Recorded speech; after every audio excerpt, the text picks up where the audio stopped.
بسم اللہ الرحمن الرحیم۔ السلام علیکم۔ پروگرام اقرا کے ساتھ میں ہوں آپ کا میزبان احسان اللہ خان عباسی۔ ناظرین اور سامعین، آپ یہ پروگرام FM 102.2 پر سن رہے ہیں۔ اس کے ساتھ ساتھ آپ ہمیں دیکھ سکتے ہیں azmپاکستان.tv پر، اور اس کے ساتھ ساتھ hec.edu.gov.pk پر۔ ناظرین اور سامعین، جیسا کہ آپ جانتے ہیں کہ اس پروگرام میں ہمارے ساتھ موجود ہوتے ہیں جناب مہر الدین افضل صاحب، جو کہ قرآن مجید کی سورۃ البقرہ کی آیت نمبر 40 تک ہمیں اس کا درس اور اس کی ترجمہ اور اس کی حیثیت اور افیت کے بارے میں بتا چکے ہیں۔ آج ہم ناظرین اور سامعین اس سے تھوڑا سا اس کا ریکیپ لے کے اس سے اگلی آیت نمبر 41 جو ہے اس کے بارے میں سر سے جانیں گے، اس کی حیثیت، افیت اور اس کے ترجمہ اور اس کا تفصیلی درس جو ہے ہمیں وہ سر دیں گے۔ تو السلام علیکم سر، کیسے ہیں؟ خیریت سے؟ جی وعلیکم السلام ورحمۃ اللہ وبرکاتہ۔ سر آج آیت الحمدللہ رب العالمین۔ جی کچھ کہہ رہے ہیں آپ؟ جی سر، آیت نمبر 41 اور تھوڑا سا اس کا ریکیپ جو یا بنی اسرائیل والی آیت ہے نا اس سے۔ جی ٹھیک۔ جی الحمدللہ رب العالمین والصلاة والسلام علی رسولہ کریم وعلی آلہ وصحبہ اجمعین۔ اعوذ باللہ من الشیطان الرجیم، بسم اللہ الرحمن الرحیم۔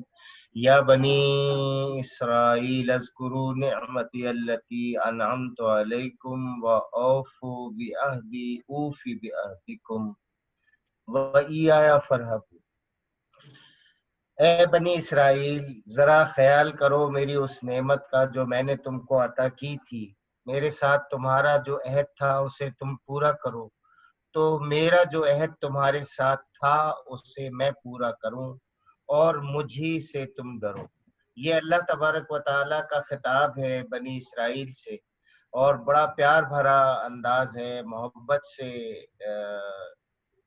پکارا جا رہا ہے، اور اس نام سے پکارا جا رہا ہے جو ان کا پسندیدہ نام ہے۔ حضرت یعقوب علیہ السلام کا لقب تھا اسرائیل، جس کا مطلب ہے خدا کا بندہ، اور یہ لقب بھی انہیں اللہ تبارک و تعالیٰ نے خود عطا کیا تھا۔ تو یہ بنی اسرائیل انہی کی اولاد ہیں، اور بنی اسرائیل جب ہم کہتے ہیں تو ساتھ میں یہ بھی ذہن میں رکھنا چاہیے کہ یہ حضرت ابراہیم علیہ السلام کی اولاد ہیں۔ دراصل ان کے حضرت یعقوب علیہ السلام کے والد حضرت اسحاق علیہ السلام، اور ان کے والد حضرت ابراہیم علیہ السلام، اور جو حضرت ابراہیم علیہ السلام کے بیٹے اسماعیل علیہ السلام تھے، ان کی اولاد عرب میں تھی، جو محمد صلی اللہ علیہ وسلم ان کی اولاد میں سے تھے۔ تو ہم سب ابراہیم علیہ السلام کے اولاد میں سے ہیں، وہ بنی اسرائیل ہیں تو ہم بنی اسماعیل۔ یہاں یہ بتانے کا، یہاں پہ بنی اسرائیل کہنے کا مطلب یہ ہے کہ بنی اسرائیل کو اللہ تبارک و تعالیٰ نے ایک مشن اور ایک مقصد دیا تھا۔ یہاں جس بات کی یاد دہانی کرائی جا رہی ہے وہ یہی ہے کہ ذرا خیال کرو میری اس نعمت کا جو میں نے تم کو عطا کی تھی۔ اب آپ دیکھیے کہ ہم شروع سے پڑھتے آ رہے ہیں، نعمت کیا چیز ہے؟ ہدایت ہے، اللہ تبارک و تعالیٰ کی ہدایت ہے۔ اور بندہ، ایک سلیم الفطرت بندہ، اللہ تعالیٰ سے سب سے پہلے جو چیز مانگتا ہے وہ کیا مانگتا ہے؟ اہدنا الصراط المستقیم۔ تو یہ نعمت ہدایت تھی، اس حکم کے ساتھ کہ اسے تمام دنیا کے لوگوں تک پہنچانا ہے۔ تو اس کی یاد دہانی کرائی جا رہی ہے، اور عہد یہی تھا کہ اس کو پہنچائیں گے، من و ان پہنچائیں گے، اس میں کوئی تحریف نہیں کریں گے، کوئی تبدیلی نہیں کریں گے۔ تو یہ عہد اگر وہ پورا کریں گے تو اللہ تبارک و تعالیٰ بھی پورا کرے گا اس کا عہد، جو انعامات کی صورت میں ہوگا، سربلندی کی صورت میں ہوگا، سرفرازی کی صورت میں ہوگا، عزت و آبرو کی صورت میں ہوگا۔ وَإِيَّايَ فَارْهَبُونَ، اور مجھی سے تم ڈرو۔ یہ جو ہے نا، یہ خوف جو ہے، یہ دل کا خوف، یہ ایسا خوف نہیں ہے کہ جیسے آپ کے سر پہ کوئی کھڑا ہو گیا ہے پستول لے کر تب آپ ڈر جاتے ہیں، یہ وہ خوف نہیں ہے۔ یہ بلکہ وہ خوف ہے جو اللہ تبارک و تعالیٰ کو پوری طرح سے غیب میں محسوس کرتے ہوئے خوف ہو رہا ہے۔ یعنی یہ بندوق لے کے جو بندہ کھڑا ہوا ہے نا، یہ تو وہ ہے جو فوراً ڈرا سکتا ہے، لیکن اللہ تبارک و تعالی وہ نظر نہیں آ رہا. اس کے باوجود اس پوری کائنات کو دیکھ کر اور اس کی آیات کو دیکھ کر اور اس کے کلام کو دیکھ کر اس کا رعب دل کے اندر ہو، یہ ہے. یہ جو جسم پہ فوری طور پر خوف طاری ہوتا ہے ایک بندوق بردار کا، وہ کس چیز پہ ابھارتا ہے؟ وہ بھی اطاعت پر ابھارتا ہے. اور یہ جو دل میں خوف ہے اللہ رب العزت کا، یہ کیا ہے؟ یہ بھی اطاعت پر ابھارتا ہے. تو بنیادی طور پر اللہ تبارک و تعالیٰ چاہتا ہے کہ جو ظاہری ماحول میں تمہیں خطرات نظر آ رہے ہیں، ان خطرات کی پرواہ نہ کرو، بلکہ اصل پرواہ تمہیں یہ ہونی چاہیے کہ تمہیں اپنے رب سے جو عہد کیا ہے اس عہد کو پورا کرنا ہے اور اپنے رب کے سامنے پیش ہونا ہے. تو اس پیشی سے ڈرو، کیونکہ جو نعمتیں تمہیں دی گئی ہیں ان نعمتوں کو تم سے واپس بھی لیا جا سکتا ہے، اور تم سے جو ہے وہ آگے اس کی جو جواب دہی بھی ہو. آگے ارشاد ہوا وَآمِنُوا بِمَا أَنزَلْتُ مُصَدِّقًا لِمَا مَعَكُمْ، اور میں نے جو کتاب بھیجی ہے اس پر ایمان لاؤ. یہ کتاب کون سی ہے؟ یہ کتاب ہے قرآن مجید، جو حضرت محمد مصطفیٰ صلی اللہ علیہ وسلم پر اللہ تبارک و تعالیٰ نے بھیجی. یہ اس کتاب کی تائید میں ہے جو تمہارے پاس پہلے سے موجود تھی. اب یہ بالکل حقیقت ہے کہ جو کتاب انجیل اور توریت کی صورت میں ان لوگوں کے پاس موجود تھی، وہ تحریفات کے باوجود، ترمیم و اضافہ جات کے باوجود، تبدیلیوں کے باوجود، یہ اس کتاب کی قرآن مجید کی تائید کرتی ہے. اس میں کیا تعلیمات ہیں؟ ان کو اگر ہم ایک سرسری نظر سے بھی پڑھیں تو وہ اللہ کی وحدانیت کی تعلیم اور آخرت کی پیشی کی تعلیم اور اعلیٰ ترین اخلاق اختیار کرنے کی تعلیم. اس کے علاوہ اور کیا ہے؟ اور قرآن مجید کی تعلیم کیا ہے؟ یہ بھی اللہ تبارک و تعالیٰ کی وحدانیت، آخرت میں اللہ تبارک و تعالیٰ کے حضور پیشی، اور آخرت کی پیشی کو سامنے رکھتے ہوئے اپنی زندگی کے اعمال کو ترتیب دینا، اپنے اخلاق کو حسین بنانا، اپنے کردار کو بہتر کرنا، یہی تعلیمات ہیں.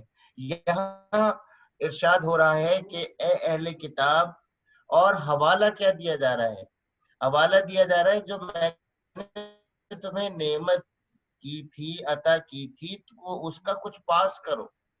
اس نعمت کا پاس یہ ہے کہ جب یہ بالکل سیم وہی تعلیم آ رہی ہے اور تائید کرتی ہوئی آ رہی ہے اسی تعلیم کی، تو تمہارا کام کیا ہے کہ تم بھی لبیک کہو. یہ بالکل ایسے ہی ہے. دیکھیں، انسانی زندگی اکیلے اکیلے نہیں گزر سکتی، انسانی زندگی مل جل کے ہی گزر سکتی ہے.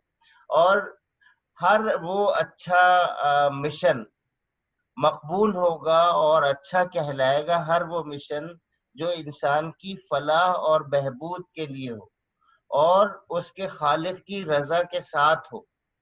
تو اب آپ فرض کریں کہ آپ ایک چیز سوچ رہے ہیں کہ یہ مجھے اچھائی کرنی ہے، اور دوسرا بھی جو ہے اسی بات کی تائید کے لیے آ جاتا ہے، تو آپ تو 1 اور 1 11 ہو گئے نا. آپ کو مل کر اس کے ساتھ کام کرنا چاہیے. بالکل یہی دعوت دی جا رہی ہے.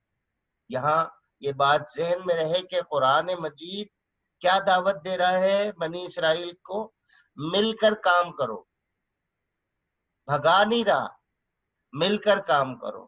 یہ اس بات کا تقاضا ہے کہ تمہیں جو انعامات میں نے پہلے دیے تھے، اللہ تعالیٰ کہہ رہا ہے تو انعامات تمہیں پہلے دیے تھے، ان انعامات کو ان کا حق ادا کرنے کا تقاضا یہ ہے کہ اب جو تعلیمات میں نے محمد صلی اللہ علیہ وسلم کو دی ہیں ان کو تسلیم کرو، کیونکہ یہ وہی باتیں ہیں جو میں نے تم کو پہلے تعلیم کی تھی.